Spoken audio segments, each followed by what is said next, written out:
Coming to you live from the free state of Florida, where woke goes to die. I'm James Taylor, president of the Heartland Institute. It is so wonderful to see so many old friends, meeting new friends over the past couple of days. This is where you want to be to learn the truth about climate science, about ESG, about the woke agenda, but most importantly, about truth. For truth's sake. As many of you know, for most of my adult life, I have been a resident of the free state of Florida, living in the Tampa area. And I moved to Chicago a couple years ago when I became president of Heartland, but before then I was able to perform my duties overseeing our climate and energy policy from my home in Tampa. And I would love to travel for one reason in particular. And that is when my flight would return to Tampa International Airport. No matter where I had been, no matter what season, time of the year, when I'd get off the plane, walk down the runway, through the concourse and out the door, my first breath of air, the warmth, the humidity, I would go, I'm home. So I was so looking forward to flying down here to Orlando in Wednesday, beating by less than an hour the sleet storm that was bearing down on Chicago. And flying down early in the morning, fell asleep on the plane, didn't really think to build myself up to this, and landed in beautiful Orlando International Airport, grabbed my bag, walk outside to the Uber, and immediately, ooh, what's that? This is the warm Florida air. But wait a second, it's different. It's different. Freedom. Freedom added to that in the mix.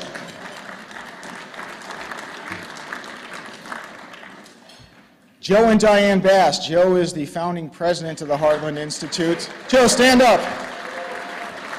Diane, yes.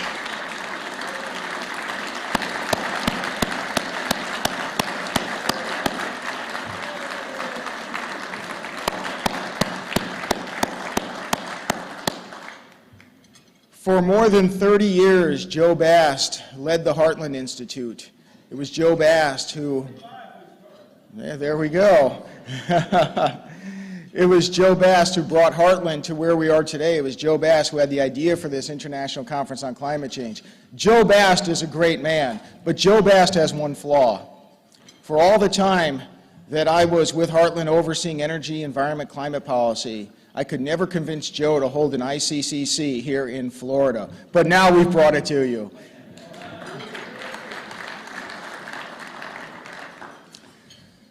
So it's not everybody, though, that is happy that we're here in Florida. I came across earlier this week, I was doing a Google News search for climate change, which we at Heartland do every day so we know what to debunk and what nonsense the media is peddling to people. And at the very top of the search results for climate change, Google News links to a story. The story is by Business Insider, and it has been republished by many other media sources. And the title is, "Florida's Climate Exodus Has Already Begun, and It's Only Going to Get Worse." Now, I may not be the brightest man in the world, but something struck me as funny about that headline. So just to make sure that I wasn't gaslighting myself, I went back and did a little research. Did you know that since 2010, the year that Governor Rick Scott was elected, followed by Governor Ron DeSantis, it's been now over a decade, the population of Florida in just the past 12 years has grown by more than 15%. That's more than twice the national average. 6 of the 20 metropolitan areas in the country that have had the greatest amount of growth are here in the free state of Florida. The largest of the most growth of any metropolitan area, any of them all, here in Florida. Now, in this article, Florida's climate exodus has already begun. Not only is the headline wrong because there is no climate exodus, in fact, there's a mass migration into Florida. But looking down into the article, scrolling through it, I was amazed by the claim The theme of the article was that after Hurricane Irma struck in 2017, they had an anecdotal story from somebody who said, I just can't take this anymore. I have to leave Florida. I guess one of the few. And the theme of the article was, and there was even a quote, I'm paraphrasing now, that Florida's hurricanes have become much more frequent, much more intense. They're no longer regular and predictable. You just have no idea when they're coming. But it's true. It's true. You have no idea when they're coming because it used to be the case. Go and look at the data. Florida would average almost a hurricane a year. Hurricanes in Florida, it's like if you're in California, you have wildfires, you have earthquakes, you have socialist government. You don't like it, but you learn to expect it. In Florida, we have hurricanes. They would happen almost every year. But here, this article, Florida's Climate Exodus, mentions Hurricane Irma in 2017. Kind of funny, because 2017 was a year that Florida finally ended the longest period in recorded history without a hurricane strike of any kind or without a major hurricane strike. It was more than a decade without any hurricane strike in Florida. I used to go around and give talks to people here in the state and elsewhere, saying, look, this is beautiful, enjoy it. And remember, when we finally have a hurricane here in Florida, because climate change is not going to make hurricanes go away, when we finally get one, just remember when they blame climate change, remember the period we're in now. In 2017, the Weather Channel, they contacted me and they wanted to do an interview. And so they drove me around, they brought me up to the Panhandle, they showed me where hurricane, I think it was Michael, had hit shortly after Hurricane Irma. And they said, still don't believe in climate change? It's been more than a decade, people, what do you want? Anyway, building upon fighting the misinformation, building upon the freedom in the state of Florida, we at the Heartland Institute have published and distributed to thousands of teachers across the country, Climate at a Glance for Teachers and Students. You all should have a copy. If you don't have a copy in your goodie bag, there are copies of the book outside at the registration desk. This has been a fantastic success story for truth, for climate realism. We put together 30 two-page summaries of the most frequently discussed climate topics, hurricanes, like we just mentioned here, droughts, tornadoes, whatever it may be, coral reefs. And despite what the media tells us, on virtually every issue that climate activists have brought up, either the situation has had no change or the weather and its impacts have become much more benign. That is in objective data from the National Oceanic and Atmospheric Administration, from NASA. Those are the sources and the citations that we use. If you're watching online, you can pull this up right now. We have digital copies for free. Go to climateataglance.com. Climateataglance.com. And if you forget that, simply go to heartland.org at our website, and you can link to it. We've sent out thousands of copies to teachers around the country.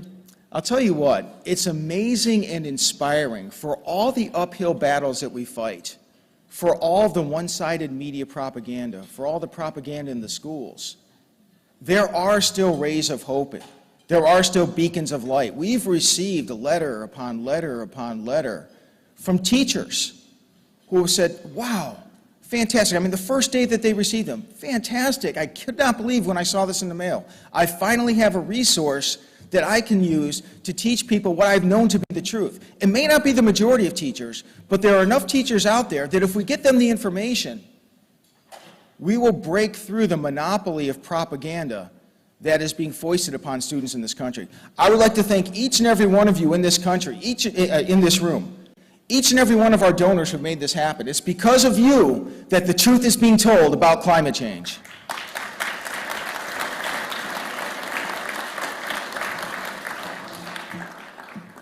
Another website that I hope people are aware of, if not, please acquaint yourself with it, climaterealism.com. I mentioned I'd done a Google News search this past week about climate change and saw the article about the Florida climate exodus. That's something we at the Heartland Institute do every day. We do a Google News search for climate change. We look to see what the media and climate activists are using as their alarmism theme of the day. And then, in rapid response manner, we put together an article that tells you the truth about what's going on. We do so about hurricanes. We do so about so-called climate migrations, whatever the topic is. So if you're sitting in the stands of a Little League game with your children or grandchildren and someone mentions climate change, if, like me, you enjoy frequenting a cigar lounge and on CNN you have some alarmist article and someone starts talking about that, oh, how horrible, you can point them to the truth because you'll see in real time a rebuttal to that article, to that story, to that message that they're peddling. Now, speaking of fighting misinformation, one of the articles or one of the topics in the news these days, for good reason, is the spike in deaths of right whales off the Atlantic coast of this country. It's really a tragedy. There are less than 350 right whales in the world today. They are one of the most critically endangered species in the world. Now, we know for a fact that they are going to decline in number because of wind power developments, wind projects that are in existence and are being proposed right now, are being planned, not only just planned, but you've seen, we've experienced already preliminary soundings, exploration, laying of foundations for the wind turbines. If you do a Google News search or a Google search for right whales, as I did this morning, I did a search for right whales and basically just what their status is, right whales. Only twice, or right whale deaths is what I did. Only twice on the first page, it had to be a dozen or so articles, were wind turbines and wind power projects even mentioned. One of them was an article saying that the wind companies are taking steps to protect right whales, like as if somehow they're a solution to the problem. No, they're killing the right whales. The second one was a so-called climate fact check regarding right whales. And what is amazing here, as I pull it up on my phone, the article was published by Euronews Green. The title is Fact Check: Are Wind Turbines Killing Whales Off America's Atlantic Coast? And of course we have to fact check that. Now it's amazing how environmental activist groups, so many of them have been silent on the topic. But I say many, not a majority, not most, not all, for a reason. Because although many are silent, many more so-called environmental groups are attacking people like us for mentioning the threats to right whales. Because if we're pointing out that wind turbines are the primary reason now why we're seeing a spike in right whale deaths, we are fighting their socialist and climate activist agenda. So here in this article they post, here's a quote, Greenpeace, who have advocated for whale protection for decades, have scorned the accusations as, quote, baseless claims. How dare you stand up for right whales, Greenpeace says. There's been a lot of talk about wind turbines and whale deaths, but there is no evidence whatsoever connecting the two, says a Greenpeace spokesman. He goes on to say, it's just a cynical disinformation campaign. It's a conspiracy among right whales. Critically endangered right whales are dying in a spike of deaths that is well documented, and these right whales are conspiring to make wind power look bad. That's what we're being led to believe. There are, however, fortunately for us, there are still true environmentalists in the world. There are true environmentalists who go back to the beginning of Greenpeace, and even today realize that fighting to save God's creatures takes priority over the industrial renewable energy complex and their socialist agendas. Dr. Patrick Moore was one of the original founders of Greenpeace. Dr. Moore, as a young lad, would don the Greenpeace ships. He would join a fight against national navies. He would stand up against the superpowers to save whales, protected whales, endangered whales. Dr. Patrick Moore was the president of Greenpeace Canada. Patrick Moore, over time, however, began to lose his idealism regarding Greenpeace itself. He saw that Greenpeace had become an organization that was more bent on a leftist ideology than protecting whales, its initial reason for existence, and other environmental causes. Over the years, Dr. Moore became an expert not just on whales. He has a science degree in biology. He has a PhD as well. He studied coral reefs. He studied ocean acidification. He studied carbon dioxide and its asserted impacts on life on Earth. Dr. Patrick Moore became a director of the CO2 Coalition. Dr. Patrick Moore was chair of the CO2 Coalition 2019-2020. Even to this day, Dr. Moore is fighting for these right whales that Greenpeace has abandoned. Folks, he's become a fantastic spokesman for sound science and for species preservation. He illustrates that when we believe in free market environmentalism, we really do seek to protect species like the right whales, like all of God's creatures. It is my great pleasure to introduce to you Dr. Patrick Moore.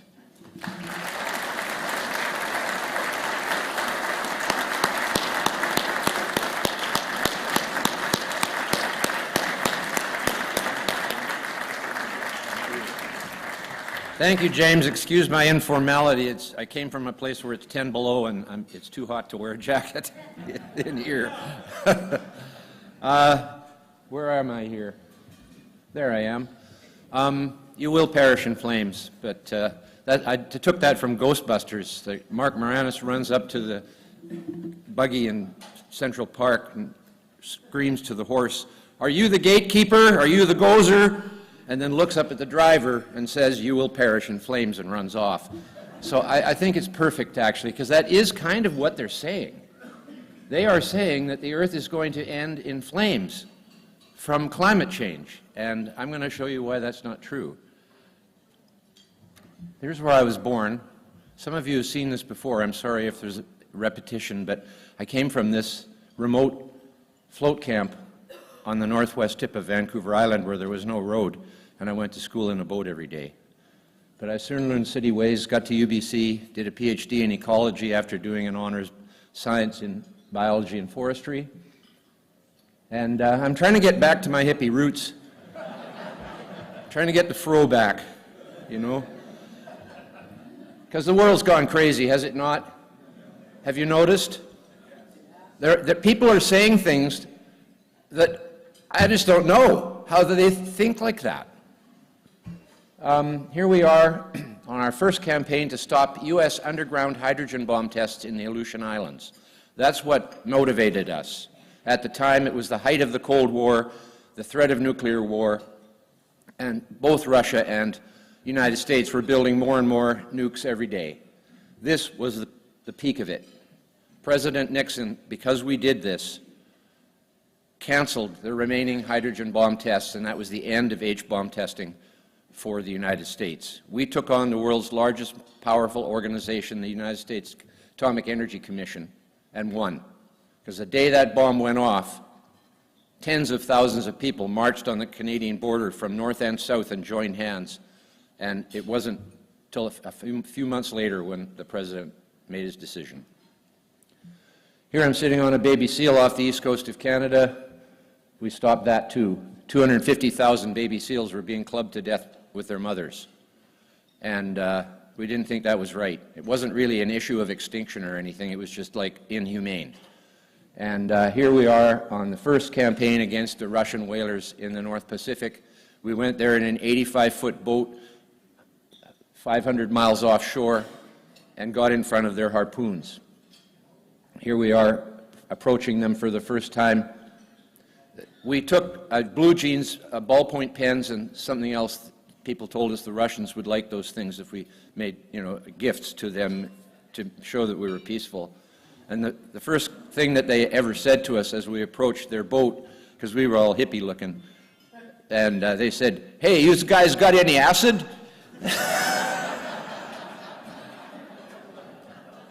And there I am in front of the harpoon to protect the fleeing whales. And I hope I can do this right. Yes. Sound, please. This is the shot that went around the world when we brought this footage into California. The Zodiac is in the middle, the whale's in front. We're going to overrun the whales. You can see the shoulder with the blowhole come right out of the water. And then we could see the guy crouching, getting ready to shoot. The only rule we kept was every time they pointed the gun another way, we'd swivel in front of that. And we came up on one wave, and there he was, and we were looking right in the... I thought we were kind of plugged, like, you know, you couldn't possibly shoot. Then we went down, and then that fantastic sound, and you could hear the of the cable. And I guess we both ducked at that point, and I don't know what happened.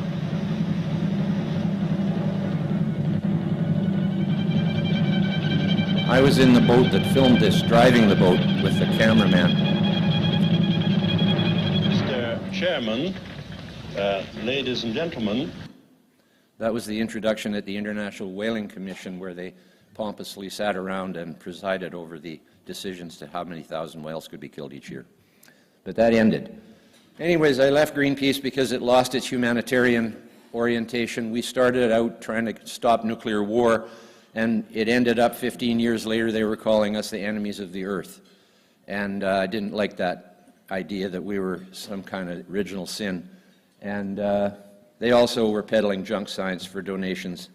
And they are the enemy of nature and civilization at this point in time, along with the World Economic Forum and all these people who are trying to create a world government that has no votes.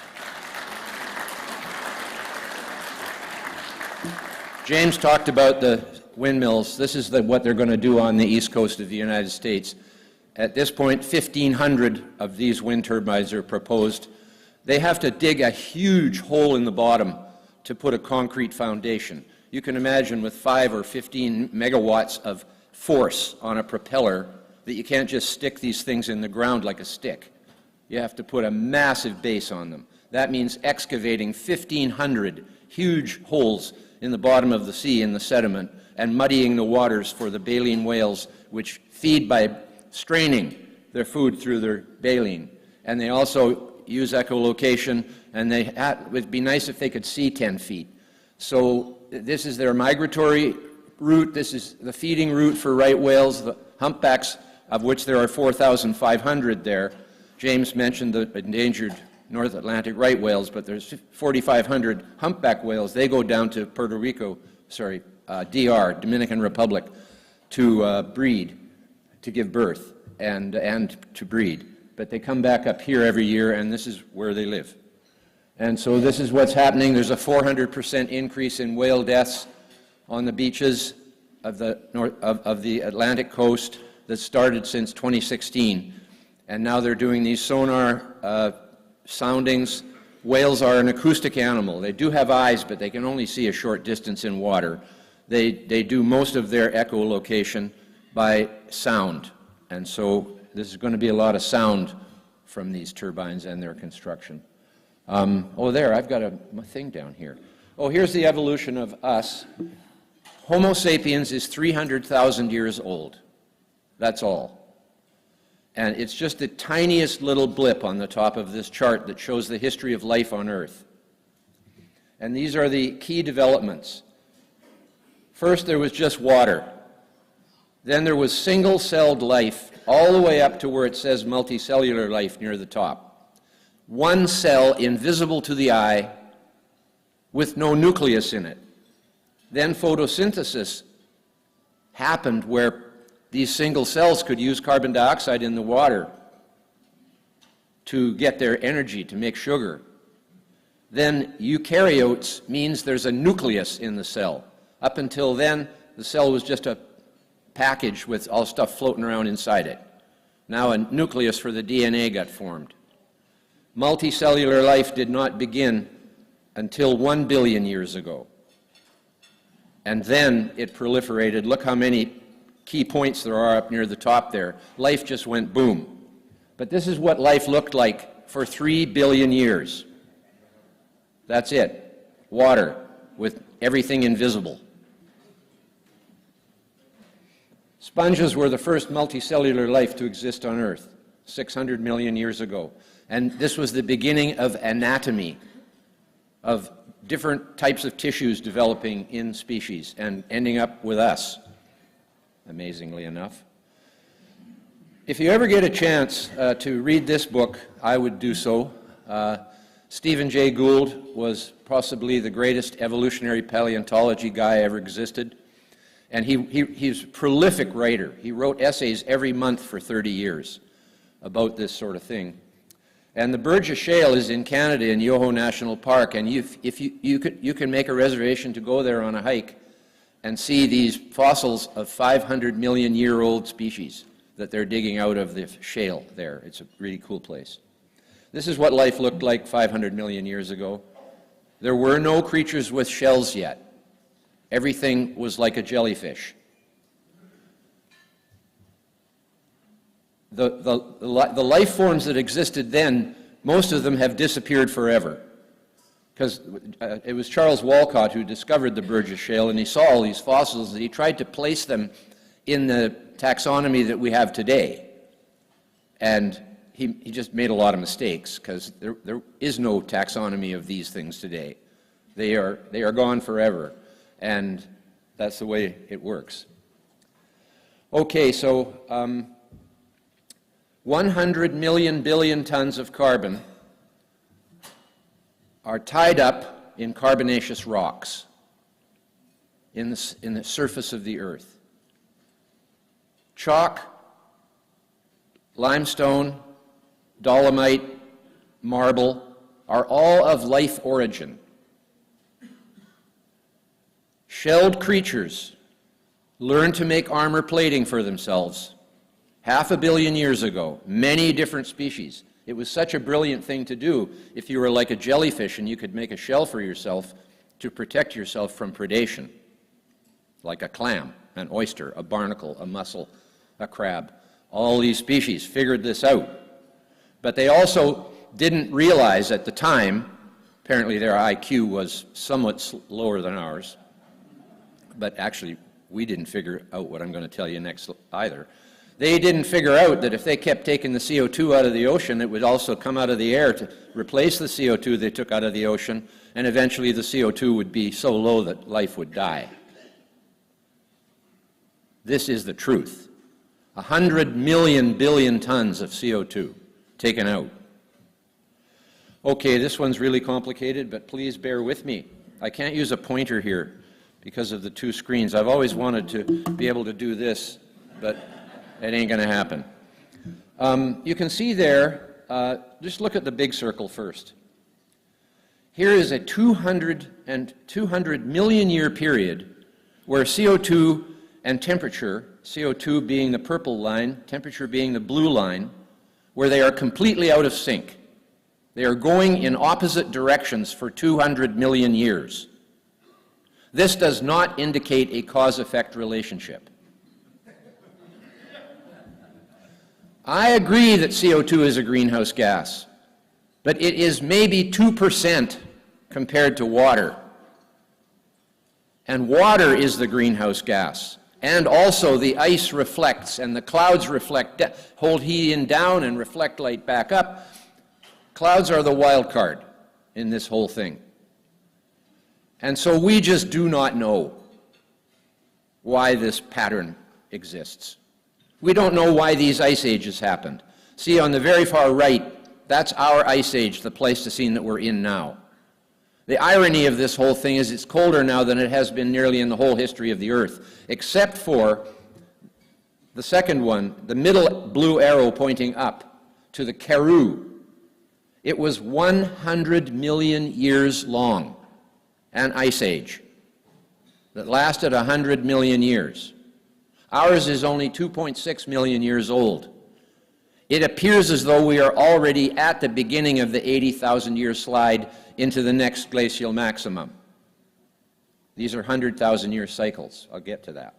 Anyways, see where it says on the bottom left, most hard coal produced here. See how CO2 went down precipitously, where it had been at 6,000 ppm. The theory is that it went down because trees evolved and started sucking vast more amounts of CO2 out of the atmosphere than had ever happened before. If you think of the world's biomass, most of it is forests. Trees and all the other plants in forests are at least 90% of the biomass on the planet. So suddenly, 10 times as much CO2 was coming down every year to grow the trees when lignin was invented. Plants invented lignin, which is like the concrete in a reinforced concrete column with the cellulose, which had been around for billions of years, acting as the rebar, and the concrete is the lignin. The lignin is the concrete. They are perfectly analogous. The trees can bend in the wind, so can a skyscraper. And that's exactly, so it took us 3 billion years later, trees, 300 million years later, we figured out how to make a reinforced concrete column, whereas they figured it out with organic matter 300 million years ago. And then, there was no enzyme that could digest lignin. It was made by the trees, they started growing up, and when they died, nothing could eat them. Oh, first I'll get into correlation versus causation. Shark attacks and ice cream sales are far more correlated than CO2 and temperature. It is a fact. That's because many apparent cause-effect relationships, correlations, are the result of a third different independent factor, in this case temperature. People go to the beach in the summer, have an ice cream, go swimming, and some of them get attacked by a shark. In the winter, nobody gets attacked by a shark, and there's not much ice cream sales. So it's perfect. There's a website, go to this website called Spurious Correlations. It's just brilliant. Number of people who drowned by falling into a pool correlates with films Nicolas Cage appeared in. Right? And there are thousands of more correlations than there are causations. So remember to check it out and make sure you've got it right when you're blaming one thing on another. So these lush forests evolved in the Carbonaceous period and the Permian, and they formed massive coal seams. 50% of all the coal was created before there was anything that could digest lignin. So the trees just piled up on top of each other to hundreds or maybe even thousands of feet deep and became compressed and formed these coal seams. There was coal made after that as trees got buried by different means. But it would appear that that is what happened, and this is the species that first invented lignase to digest lignin in wood. Because wood is mostly lignin.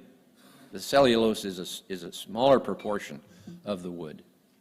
These guys invented lignase, and then it spread. Like in the stomach of cows, there are bacteria that have this property in them to digest cellulose and lignin, both. So a whole world changed when that happened. And then as I showed you before, CO2 came way back up again from almost as low as it is now to 2,500 ppm, and then gradually declined. I can't tell you enough things in this short period of time. Anyways, there's the recent history from 65 million years. This is just a blip in the full time of life, but it's a really important one, because as you can see, we are not in a warm period today. We have gone from the Eocene thermal maximum to the Pleistocene ice age, which we are in now, and they're trying to tell us it's too hot. Surely, to goodness, people could understand something like this. They're not even paying any attention, obviously, to what the real history of the Earth is. Here's the Pleistocene ice age, starting in the middle there, as we descended into this freezing cold period called the Pleistocene ice age.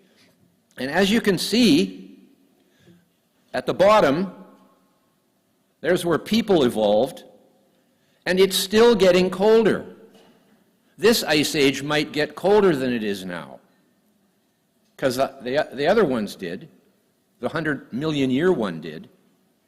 So there's no indication that the Earth is going to start warming on an average basis in any time soon, like in the next million years.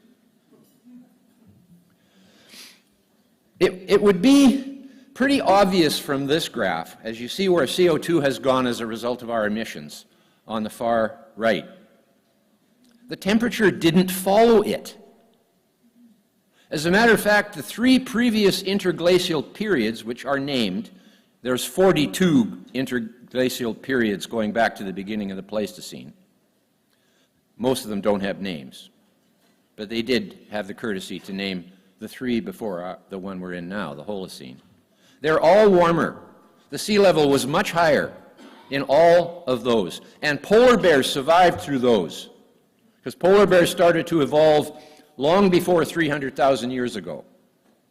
They are descended from the Eurasian brown bear, the polar bear, and if it wasn't for climate change, there would be no polar bears. If it wasn't for the fact that the Earth cooled and the ice came down to the northern Russian coast, and the brown bears went out and found seals to eat, and then turned into polar bears, which took probably 500,000 years. They can still breed with brown bears and grizzly bears.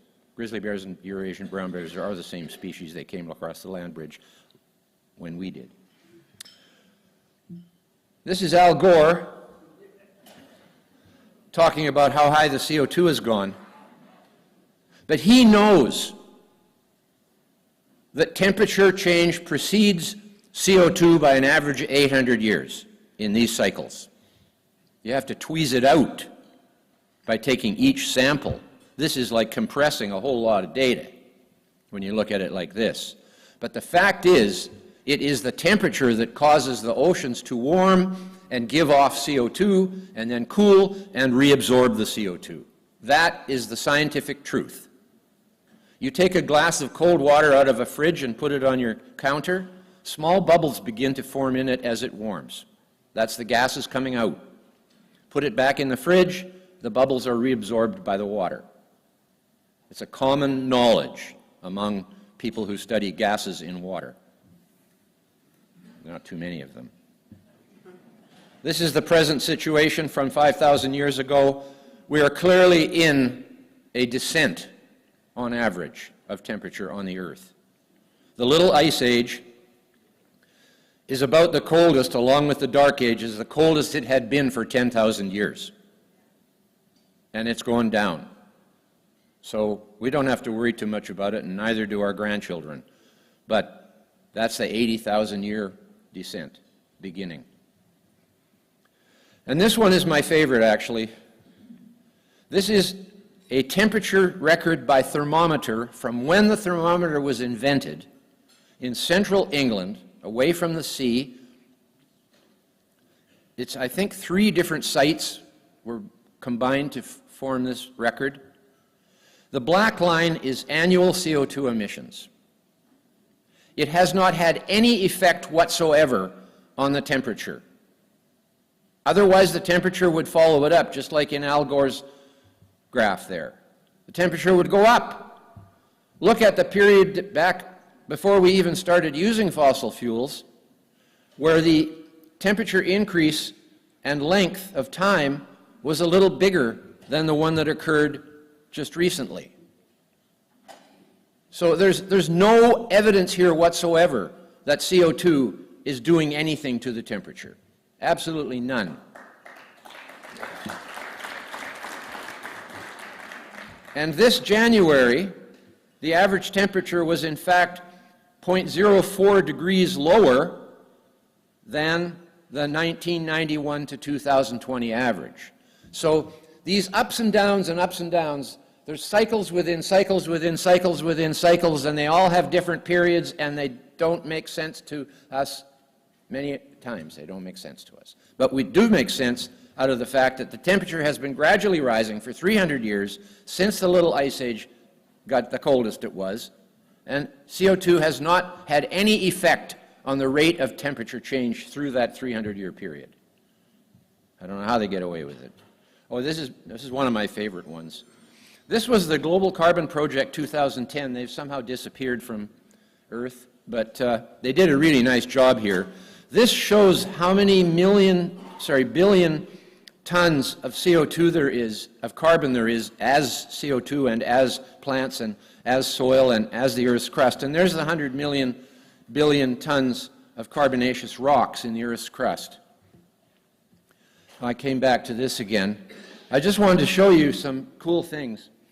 Not many people know that the White Cliffs of Dover are made with the skeletons of microscopic coccolithophores, which are an algae that has learned to make those beautiful shells for themselves so that they can pull water in and take the CO2 out of it and make sugars, because they're photosynthesizers. But they've made a armor plating for themselves so that the little fish can't just come along and gobble them up so easy. This is pure coccolithophore shells. I don't know what people think it is, but nobody knows that, it appears. And here the foraminifera are about the size of a tiny grain of sand. They are an animal, and they make all these different shaped shells. They're all foraminifera, forams as the students of them are called. 5 minutes? 4 minutes, oh for Pete's sakes. Coral reefs have produced 50% of all the calcium carbonate that has become chalk, limestone, dolomite, and marble. These are 100,000 species of mollusks, including shellfish, octopi, and squid. Nearly all produce calcium carbonate shells. And crustaceans have a different way to make shells. It's got more lignin-type material in it. Here's what would have happened if we hadn't come along and put CO2 back into the atmosphere where it came from in the first place. Every molecule of CO2 that we put in the atmosphere came from the atmosphere in the first place, or from the oceans into the atmosphere. Every molecule.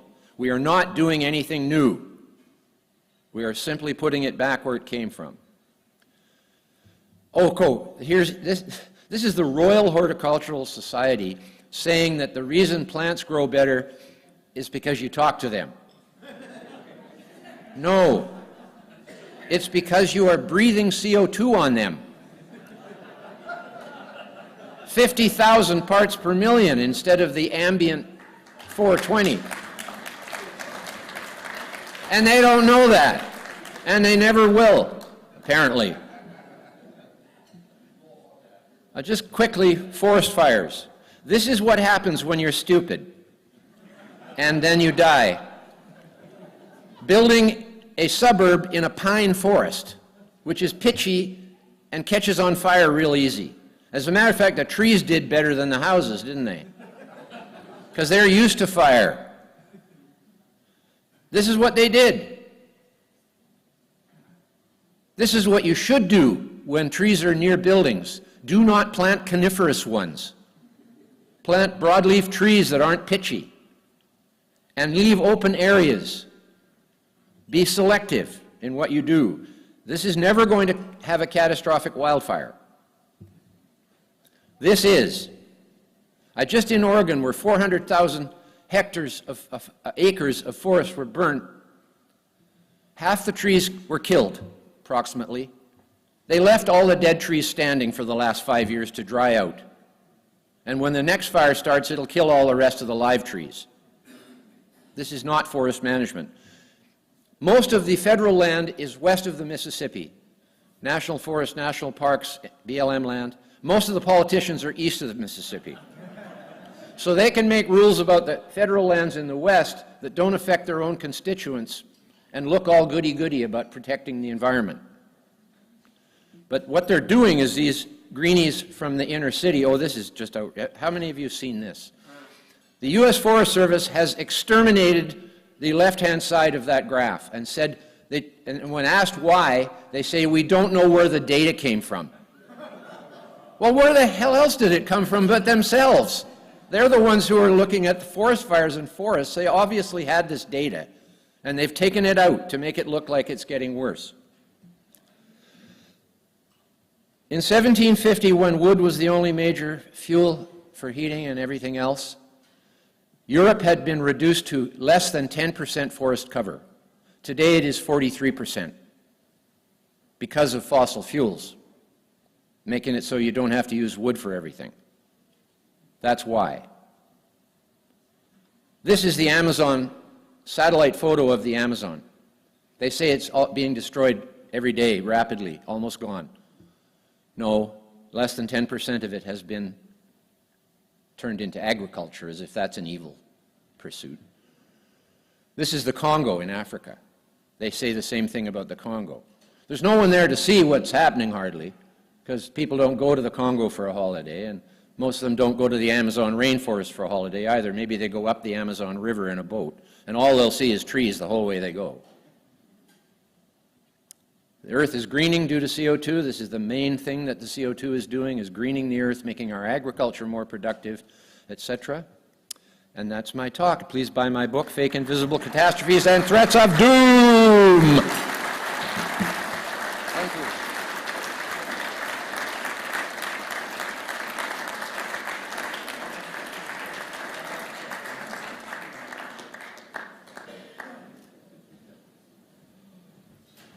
Well, to all the other speakers, let that be a lesson to you. When I tell Pat Moore 4 minutes, it's 4 minutes on the nose. So we have a fantastic day one of this program today. As you can see on all of your goodie bags, you have the schedule there. There might have been 1 or 2 adjustments in that schedule that we had to make at the last minute. We had to send that to the printer last week. The posters in front of each of the panel rooms are accurate as to what's going to be happening in those panel rooms as we go. So we have a 15-minute break. One panel room is going to be over here to the left as you leave the ballroom. The other one is going to be on the right. Thank you very much, and let's enjoy the day.